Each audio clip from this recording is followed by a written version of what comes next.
We wrapped up week 5, ladies and gentlemen, and there was one theme that stood true all weekend long with the college football.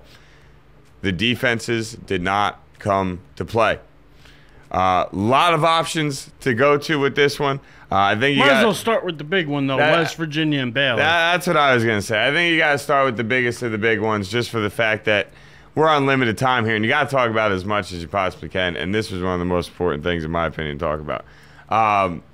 The kid Geno Smith just had an unbelievable day.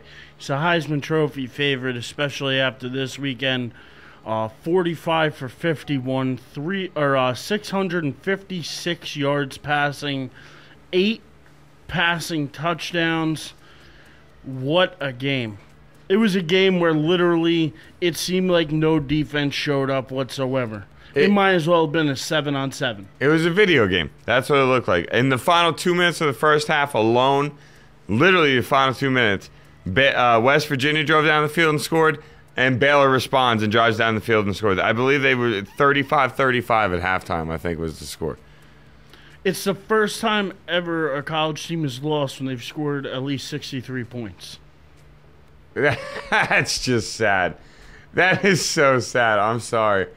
That is so sad to me. Now, this game was insane. What a great matchup it was. I mean, at times, West Virginia was up by as much as 21, and Baylor kept fighting their way back to get it within one possession, but never could tie the game after halftime. That was the last time they had the game tied. But it was just an amazing game. As Eric pointed out, Geno Smith literally just shoved himself into the Heisman candidate conversation, whether you like it or not. 45 of 51, I believe you already mentioned all his stats line. 656, 8 touchdowns. Just absolute monster game. Now, but then you're also got to look at the respect from the other side of the field, too. The Baylor quarterback, he put up, monster numbers himself, 5 touchdowns, and I don't even know how many yards, but it was well over 400 yards. The Baylor quarterback, I have it in front of me. Hold on, give me one split second, and I will find it. Oh, no, I'm sorry. I don't have it. Oh, yeah, there we go. He threw for 581 yards. Nick Florence. 581 and 5 TDs, I think, right? Yeah, there was 19 combined touchdowns in this game. 19. That's just sickening. Geno Smith also tied a Big 12 record for touchdown passes in a game, and he's completed 83 sets all the school records, too. Yeah, completed 83.4% of his passes so far this year. He has 1,728 yards and 20 touchdowns and no interceptions through 4 games. The teams combined for 67 first downs. Combined for 1,507 yards of offense. And as I mentioned, 19 touchdowns. Nick Florence's 581 yards broke Robert Griffin's single-game school record. And 6 wide... How about the 2 wide receivers going over 300 yards? The one for Baylor, 17 catches, 314 yards, 2 TDs. And then you go to the other side, Bailey for West Virginia, 13 catches for 303 yards. So it's not the 314, but 5 touchdowns. 5. Yeah, monster. Imagine him on your fantasy football team. I mean, hey, this was a... Imagine scoring 70 points, too, and not covering the spread. Wait, they didn't cover this... Oh, I'm sorry. At first, I'm like... 12. How did they score 70 points? I was thinking the over-under at first, no, but not spread. Yeah. I mean, I don't know. I think if you told me that a team would score 70 points but not cover their spread, I'd tell you were insane. I mean... There were 6 different wide receivers that had more than 100 yards on Saturday. Yeah. This game was insane. Me personally, very entertaining to watch a bunch of guys score a whole bunch of points. But to be honest with you, this to me does not show good football. I'm sorry. Defensively, you need to be able to do better than giving up 70 points or 63 points. This is embarrassing. It should be, I don't know, you should be banned for letting something like this take place. I have no idea how to phrase it. But this was a situation where I'm watching it, it's just inexcusable. 133 total points of offense. That should not happen in a football game. I'm sorry. I don't. And to me, what bothers me is I believe West Virginia went up in the rankings. Yeah. Well, they have another tough test, though. They got to face Texas this week. So that'll be a little better test for them than Baylor was. It's still going to be a shootout because, to be honest, you know me, I like college football. I watch a lot of college football. The Big 12 has the worst defenses in the country. It really does. They don't play any defense in the Big 12. They really don't. Everything is a shootout. You look at Oklahoma State. You look at Texas. You look at Baylor, West Virginia. They all could put up monster numbers on offense, but nobody could stop anybody worth a damn on defense. And that's just what it comes down to. And that's why a lot of people last year were crying out, oh, we don't want to see Alabama LSU. We want to see Alabama Oklahoma State in the finals because Oklahoma State could put up points and everything else. Oklahoma State could put up points. They're not going to put up 40 or 50 against an Alabama defense. No. And with their defense being as crappy as they are, they weren't going to be able to stop Alabama's offense, especially last year with Trent Richardson. They would have ran it right down their throat and would have won the game 45-17. Wouldn't even have been close. Yeah, this game... You have to play defense. Yeah, this is not an accept... Like, in my opinion, the fact West Virginia moved up in the rankings doesn't make sense to me. I get the fact that you won the game, but giving up 63 points should not show people that you're better than you were last week.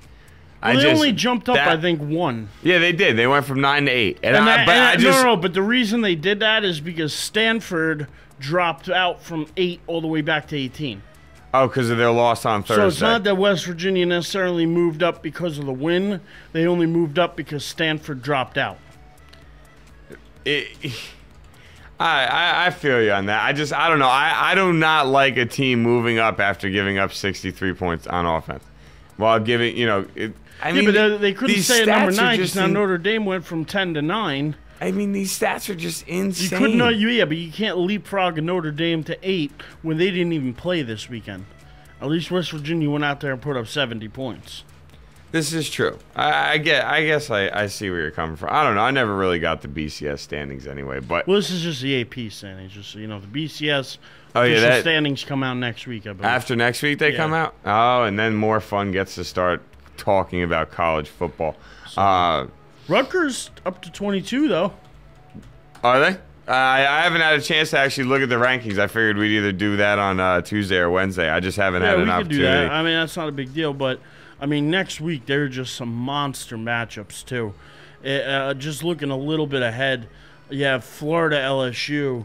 You have Texas, West Virginia, which is an 8 versus an 11. You got Nebraska, Ohio State, after Nebraska just trounced Wisconsin. You got even Florida State, North Carolina State's a game worth mentioning. You got Notre Dame going to playing Miami. It was a big game. You got number 2 Oregon at number 23 Washington, which is another big game. A lot of big games next week.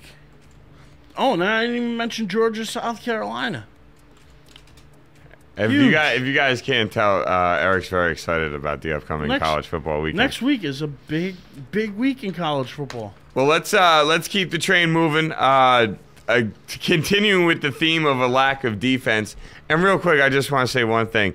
If Geno Smith puts up numbers like this throughout the season and doesn't win Heisman, then it's a fluke. No, if he continues to put up these numbers, he's the Heisman favorite right now. Yeah, if he continues doing numbers like this and doesn't win the Heisman, it's a fluke because this is just insane. Number 5, Georgia and Tennessee. Another big-time shootout. Yeah, this comes, ladies and gentlemen, the theme of the college games we're talking about right now is a lack of defense. That is the theme we're trying to get across. Number 5, Georgia and Tennessee combined for 95 points. The highest scoring game between the two teams that are rivals in the SEC. Running backs Todd Gurley ran for 3 touchdowns, and then Keith Marshall ran for another 2 touchdowns. They ran for almost 300 yards combined. Gurley led as far as touches goes. He had 24 touches, 130 yards, 3 TDs. But the other running back, Marshall, actually had more yards on less touches and really did an outstanding job. Both teams really did a great job, but Georgia's running game was the difference. It really was. Well, yeah, you get 5 rushing touchdowns in a game, then you're doing pretty well. I mean, 9 out of 10 times you get that many rushing touchdowns in a game. Yeah, I mean, Marshall only had 10 attempts, 164 yards, and 2 TDs. Had a long one of 75, but averaged 16.4 yards a touch. I mean, so the kid Gurley, who had 24 attempts for 130, still averaged over 5 yards an attempt, 5.4, with a long 51. So, I mean, both ran the ball outstanding. But that's not to take anything away from Tennessee's running back, Neal, either. 23 attempts, 104 yards and a touchdown. So, I mean, he wasn't so bad himself. They almost rushed for 200 yards as well. Hence the shootout. Yeah. Look, Georgia actually never scored more points against Tennessee in 41 previous meetings.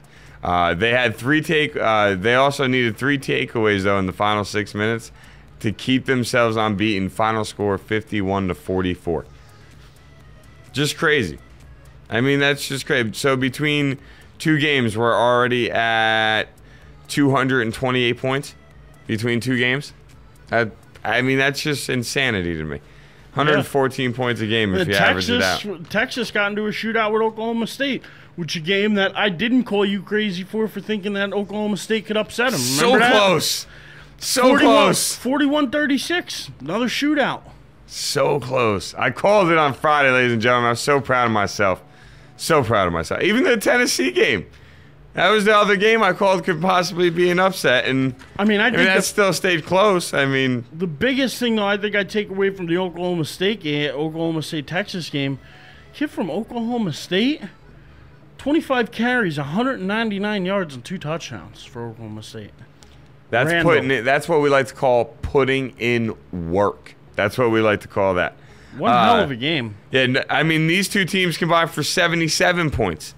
More than 1,000 yards of offense. The Texas quarterback, David Ash, goes 30 of 37, 304 yards with 3 touchdowns.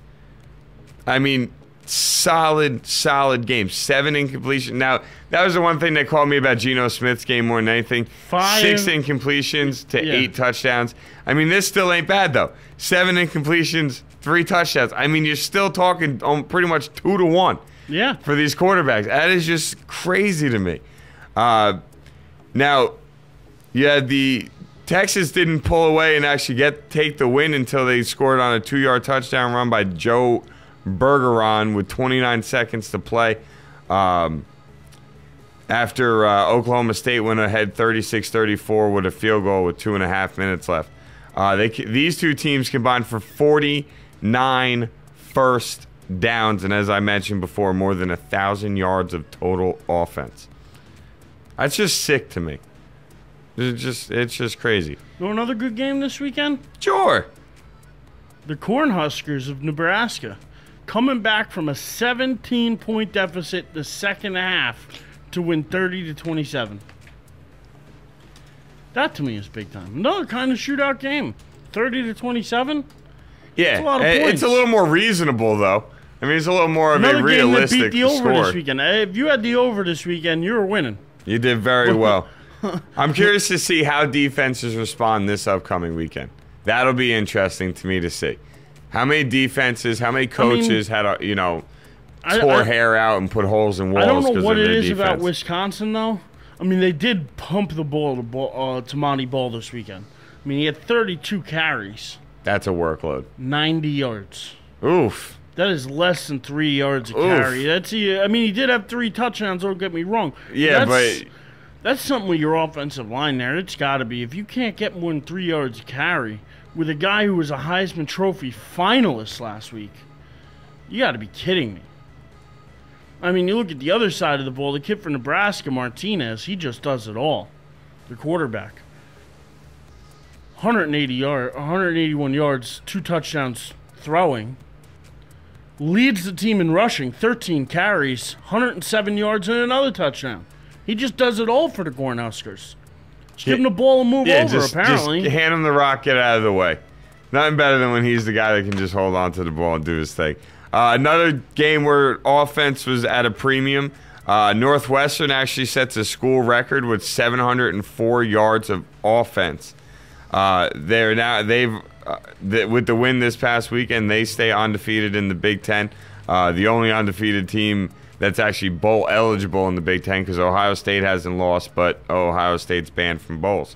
Northwestern was up 27-0 over Indiana pretty much early in the game, and then just never looked back. Game got a little closer, final score 44-29. But junior Kane Coulter was Northwestern's quarterback to open the year, and now I believe just is a running back. Had 14 carries for 161 yards with 4 touchdowns, and then catches 9 passes for another 131 yards. Not a bad day for a guy that lost the starting quarterback job. No, not at all. You know, and that's the one thing I do got to say that I love about college football is the fact that you are not screwed if you can't earn the starting role in what you went there for. It's not like a college coach says, oh, you're only a quarterback and that's all you'll ever be, so we won't give you a shot at anything else. Yeah. You know, Ryan Tannehill, starting quarterback in the NFL, just threw for over 400 yards this past Sunday, was a wide receiver in college football. They gave him a shot at quarterback, and now look what it's done for his life.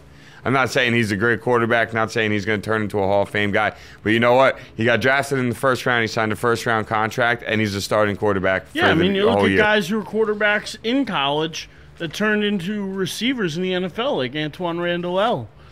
or Brad Smith, or there's a bunch of guys who have done that, who've changed their positions. Tim Tebow's actually in the middle of that, even though he should be starting for the Jets, but that's a topic for later in the show.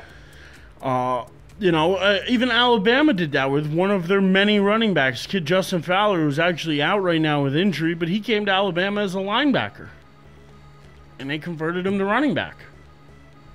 You're right. You're not screwed in college if you go there for one thing and you turn out to be something else. Just got to be willing to work at it. Absolutely. That's pretty much that simple. You got to be a team player is what it comes down to be. You got to eventually look at yourself and say, okay, maybe I didn't get the starting job, but what can I do to help my team win? Pretty much. And that's the mindset. If you have that mindset, coaches will find a place for you. There's always room in the game for a guy who says, even though I'm not the best at this position necessarily, how can I help the ball club win? And that's really what coaches are going to ask you for. If you're able to give them hard work and effort, they're pretty much going to get you onto the field. And I'm telling you, that's one of the cool things about one of my favorite parts about the how do you say, college football players is the fact that they're not screwed if they can't find a spot at the position that they went to school for. Yeah. And that's awesome. And that's what, if you're a kid heading to college, that makes you a very happy person. I'll say that much. Sticking with the theme, though, of points for the weekend, you know, Clemson 45-31 over Boston College. Another game where it was the over. Got to take the over. You know, another game where both quarterbacks had 300-plus yard passing days, 3 TDs apiece.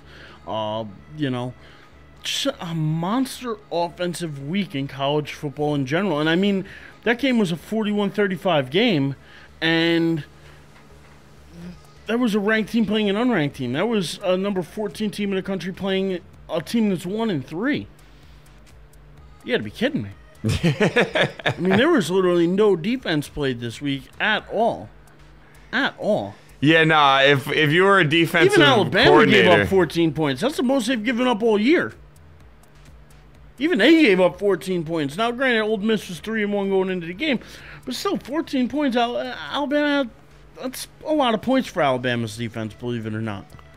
Well, I believe you, and I've not watched enough, but I've seen enough clips from Alabama games to know that 14 points is a lot for them to give up. And just another game where it was just another huge score. We don't really got to talk about it much, but Oregon scores 50 again, scores 51 points and went 51-26. Just another huge game. Just again, No defense. It's the theme of the weekend. But I think as the season goes on, you're going to see the teams that play the better defense move up in the rankings, and the teams that are going into these shootouts week in and week out. You can't win a shootout every week. No, and you don't want to be in a shootout. You want your defense to show up and play the damn game. I mean, come on. As a coach, that's got to just give you a royal There's headache. some defensive coordinators around the country who better get to doing their jobs because they flat out didn't even make the plane trip this week. No, it was an ugly performance by the defenses over this college football weekend. Hell of some performances by some of the offensive players. Once again, shout out to Geno Smith for an amazing performance on Saturday afternoon. And with that said, I mean, theme of this college weekend, no defense, a lot of offense. That and the other theme is there was only one team outside the top 19 that lost, and that was Stanford on Thursday. Other than that, everybody else inside the top 19 either won or didn't play. All right. So really no upsets. So no real upsets to really talk about, which could change this upcoming weekend, that's for sure.